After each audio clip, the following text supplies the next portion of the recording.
नमस्कार, फाइटर समाचार में आपका स्वागत है। पेश आज 15 अप्रैल शाम 7 बजे राजस्थान की खास खबरें। राजस्थान माध्यमिक शिक्षा बोर्ड ने सीबीएसई की तर्ज पर कक्षा 11वीं के लिए विषय चयन प्रक्रिया में बड़ा बदलाव किया।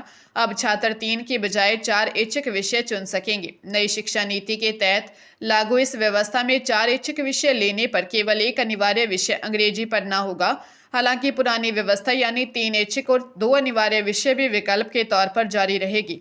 विद्यार्थी चौथे विषय के रूप में अर्थशास्त्र, गणित, जीव विज्ञान, हिंदी, कंप्यूटर विज्ञान या फिजिकल एजुकेशन का चयन कर सकेंगे, बशर्ते स्कूल में संबंधित शिक्षक का पद स्वीकृत हो। विज्ञान संकाय के छात्रों के पास चौथे विषय के लिए 2 विकल्प होंगे, जबकि कला और वाणिज्य संकाय के विद्यार्थी केवल एक अतिरिक्त विषय चुन पाएंगे। यह बदलाव इसी सत्र से प्रभावी होगा, जिससे छात्रों को अपनी रुचि के अनुसार अधिक विषय पढ़ने के अवसर मिलेंगे। पंजाब के फतेहगढ़ साहिब में आनंदपुर साहिब से विसाखी मेला देखकर लौट रहे श्रद्धालुओं की बस दुर्घटनाग्रस्त हो गई। गांव हिम्मतपुरा के पास तकनीकी खराबी के कारण बस अनियंत्रित होकर बिजली के खंभे से टकराकर पलट गई। इस दर्दनाक हादसे में 6 श्रद्धालुओं की मौत हो गई और 21 अन्य घायल हो गए। घायलों में महिलाएं और बच्चे भी शामिल हैं। प्रत्यक्षदर्शियों के अनुसार टक्कर के बाद बस में करंट भी फैल गया था। ग्रामीणों ने तुरंत मौके पर पहुंचकर घायलों को बस से बाहर निकाला। हादसा गंतव्य गांव मैन माजरी से महज 1.5 किलोमीटर पहले हुआ। गंभीर रूप से घायल श्रद्धालुओं को चंडीगढ़ पीजीआई रेफर किया गया है, जबकि अन्य का इलाज नजदीकी अस्पतालों में चल रहा है। पुलिस ने मामले की जांच शुरू कर दी है। बठिंडा की सांसद हरसिमरत कौर बादल ने इस घटना पर गहरा दुख व्यक्त किया है। पूर्व उप मुख्यमंत्री सचिन पायलट ने भाजपा सरकार पर कड़ा प्रहार करते हुए दावा किया है कि असम और केरल विधानसभा चुनावों में कांग्रेस पूर्ण बहुमत के साथ सरकार बनाएगी। जयपुर स्थित प्रदेश कांग्रेस मुख्यालय में मीडिया से रूबरू होते हुए पायलट ने कहा कि देश भर में भाजपा के खिलाफ माहौल है और जनता अब बदलाव चाहती है। निकाय और पंचायत चुनावों में हो रही देरी पर उन्होंने सरकार को घेरते हुए कहा कि हार के डर से भाजपा चुनाव टाल रही है। उन्होंने आरोप लगाया कि हाईकोर्ट के निर्देशों के बावजूद सरकार बहानेबाजी कर रही है, जिससे जनता अपने जनप्रतिनिधि चुनने के अधिकार से वंचित है। इसके साथ ही पायलट ने राज्य में कानून व्यवस्था और बढ़ते महिला अत्याचारों पर भी चिंता जताई। उन्होंने कहा कि जब जयपुर में महिलाएं सुरक्षित नहीं हैं, तो अन्य जिलों की स्थिति समझी जा सकती है। पायलट के अनुसार सरकार के ढोलमोल नीतियों के कारण अधिकारी भी सही ढंग से काम नहीं कर रहे हैं। बाड़मेर में नेशनल हाईवे 68 पर हरसाणी फांटा के पास भीषण सड़क हादसे में कार सवार 4 लोगों की दर्दनाक मौत हो गई। जैसलमेर से बाड़मेर की ओर आ रही i10 कार और सामने से आ रही तेज रफ्तार पिकअप के बीच जबरदस्त भिड़ंत हो गई। मृतकों में सुजलॉन कंपनी के चीफ इंजीनियर 39 वर्षीय बाबूलाल, उनकी पत्नी 36 वर्षीय बेबी और 5 वर्षीय मासूम बेटा विवान शामिल है। यह परिवार जोधपुर ग्रामीण के झालामलिया गांव का निवासी था। इनके अलावा कार सवार उत्तर प्रदेश निवासी वीरेंद्र की भी मौके पर ही मौत हो गई। टक्कर इतनी भीषण थी कि कार चकनाचूर हो गई। पुलिस की शुरुआती जांच के अनुसार पिकअप में पेंट के डब्बे भरे हुए थे। पुलिस ने सभी शवों को जिला अस्पताल की मोर्चरी में रखवाया है। मामले की जांच जारी है। राजस्थान लोक सेवा आयोग ने माध्यमिक शिक्षा विभाग के लिए लेक्चरार और कोच प्रतियोगी परीक्षा 2025 का विस्तृत कार्यक्रम जारी कर दिया है। इस घोषणा के साथ ही प्रदेश के करीब 5,50,000 अभ्यर्थियों का लंबा इंतजार समाप्त हो गया है। आयोग के अनुसार कुल 3,944 पदों के लिए भर्ती परीक्षाएं 31 मई से 11 जून 2026 तक आयोजित की जाएंगी। व्यवस्था को सुचारू बनाने के लिए विभिन्न विषयों की परीक्षाओं को 4 अलग-अलग ग्रुपों A, B, C और D में विभाजित किया गया है। नोटिफिकेशन के मुताबिक मुख्य रूप से 3,444 पदों पर सीधी भर्ती होगी, जबकि एग्रीकल्चर लेक्चरार के 500 पदों के लिए अलग से परीक्षा कार्यक्रम निर्धारित किया गया है।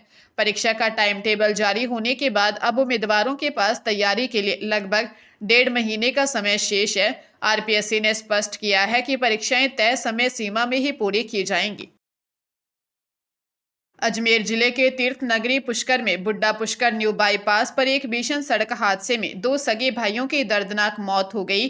तेज रफ्तार बोलेरो और बाइक के बीच हुई आमने सामने की भिड़ंत इतनी जबरदस्त थी कि बाइक के परखच्चे उड़ गए और बोलेरो भी पलट गई। हादसे में बाइक सवार 30 वर्षीय मुकेश और 47 वर्षीय सुदाना राम ने मौके पर ही दम तोड़ दिया। दोनों मृतक सीकर जिले के रतनपुरा गांव के निवासी थे और थांवला अस्पताल के डॉक्टर प्रकाश चौधरी के भाई थे। जानकारी के अनुसार दोनों भाई किशनगढ़ से अपने निर्माणाधीन मकान के लिए टाइल्स देखकर लौट रहे थे। घटना के बाद स्थानीय लोगों ने बोलेरो चालक रामदेव सिंह रावत को पकड़कर पुलिस के हवाले कर दिया। पुलिस ने आरोपी चालक को हिरासत में लेकर मामला दर्ज कर लिया है और दुर्घटना के कारणों की जांच शुरू कर दी है। इस हृदय विदारक घटना से अस्पताल परिसर में मातम छा गया। प्रधानमंत्री नरेंद्र मोदी ने 21 अप्रैल को प्रस्तावित पचपदरा रिफाइनरी लोकार्पण कार्यक्रम की तैयारियों को लेकर भाजपा प्रदेश अध्यक्ष मदन राठौर ने बाड़मेर में समीक्षा बैठक की। राठौर ने कार्यकर्ताओं से पीएम की सभा को ऐतिहासिक बनाने का आह्वान करते हुए कहा, यह रिफाइनरी राजस्थान के लिए वरदान साबित होगी, जिससे 90,000 लोगों को रोजगार मिलेगा। उन्होंने पूर्ववर्ती कांग्रेस सरकार पर निशाना साधते हुए कहा कि आपसी खींचतान और हड़तालों की राजनीति के कारण रिफाइनरी का काम अटका रहा, जबकि भाजपा ने इसे धरातल पर उतारा। सचिन पायलट के चुनाव टालने वाले बयान पर पलटवार करते हुए राठौर ने स्पष्ट किया कि चुनाव कराना निर्वाचन आयोग का काम है, इसमें सरकार की मंशा नहीं चलती। उन्होंने रिफाइनरी के वित्तीय एमओयू पर गहलोत सरकार की नीतियों को प्रदेश के हित के विरुद्ध बताया।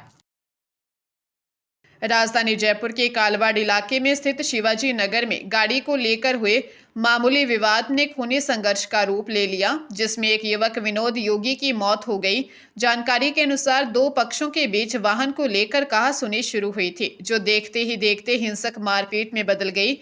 इस हमले में विनोद गंभीर घायल हो गया, जिसे तुरंत अस्पताल ले गए, लेकिन इलाज के दौरान उसने दम तोड़ दिया। युवक की मौत की खबर मिलते ही परिजनों ने अस्पताल में कोहराम मचा दिया और इलाके में तनाव व्याप्त हो गया। सूचना पर पहुंची पुलिस ने स्थिति को नियंत्रण में लिया और आरोपियों की गिरफ्तारी के लिए टीमें गठित कर तलाश शुरू कर दी है। फिलहाल इलाके में पुलिस बल तैनात है और स्थिति पर कड़ी नजर रखी जा रही है। पुलिस ने शव का पोस्टमार्टम करवाकर मामले की गहन जांच शुरू कर दी है।